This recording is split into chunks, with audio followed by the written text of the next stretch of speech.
রাত পোহালে হাওড়া ও উলুবেড়িয়া লোকসভা কেন্দ্রে ভোট। প্রতিটি বিধানসভা কেন্দ্রে ডিসিআরসি সেন্টারে রবিবার সকাল থেকেই ছিল চরম ব্যস্ততা। কড়া নিরাপত্তায় ভোটকর্মীরা ইভিএম নিয়ে পৌঁছাচ্ছে ভোট গ্রহণ কেন্দ্রে। হাওড়ার ডোমজুর ও জগৎবল্লভপুরের বেশ কিছু অংশ শ্রীরামপুর লোকসভা কেন্দ্রের অধীনে। ডোমজুরে রবিবার সকাল থেকেই এখানে ডিসিআরসি সেন্টারে ছিল চরম ব্যস্ততা। ভোটকর্মীরা কড়া নিরাপত্তায় ইভিএম নিয়ে রওনা দিয়েছেন ভোট গ্রহণ কেন্দ্রে। সোমবার পঞ্চম দফার নির্বাচনে হাওড়া, উলুবেড়িয়া ও শ্রীরামপুর লোকসভা কেন্দ্রেও ভোট গ্রহণ করা হবে। এই ব্যাপারে জেলা প্রশাসনের প্রস্তুতি এখন তুঙ্গে। 2024 লোকসভা নির্বাচনে হাওড়া সদর কেন্দ্রের ভোটার সংখ্যা হাওড়া গ্রামীণ এলাকা অর্থাৎ উলুবেড়িয়ার থেকে বেশি। হাওড়া জেলা প্রশাসন সূত্রে খবর, হাওড়া সদর কেন্দ্রে মোট ভোটার 17,69,184 জন।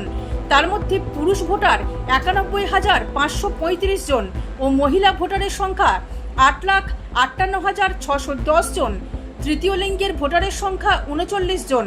মোট ভোট কেন্দ্রের সংখ্যা 1895টি ও মহিলা ভোট কেন্দ্রের সংখ্যা 322টি। এর পাশাপাশি হাওড়া জেলার উলুবেড়িয়া লোকসভা কেন্দ্রে মোট ভোটারের সংখ্যা 17,41,438 জন।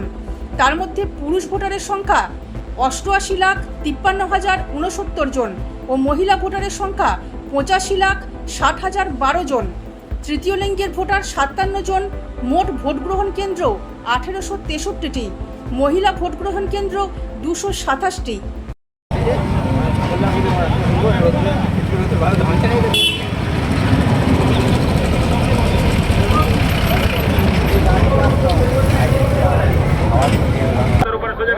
থ্যাংক ইউ ভাই, তুই থাকিস আমাদের গাড়িতে। হ্যাঁ, ক্যাম্পে যাক তো, ক্যাম্পে আমি তো এখন বেরিয়ে যাবো, আমাদের তুই আমাদের গাড়িতে ঘুরবি।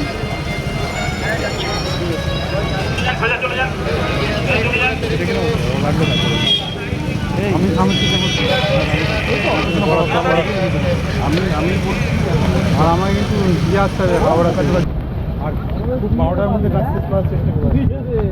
বুঝেছি, টার্গেট আছে 12টার মধ্যে। আজকে রাখতে 12টা? হ্যাঁ, কালকে রাখছি। না, আমি বলছি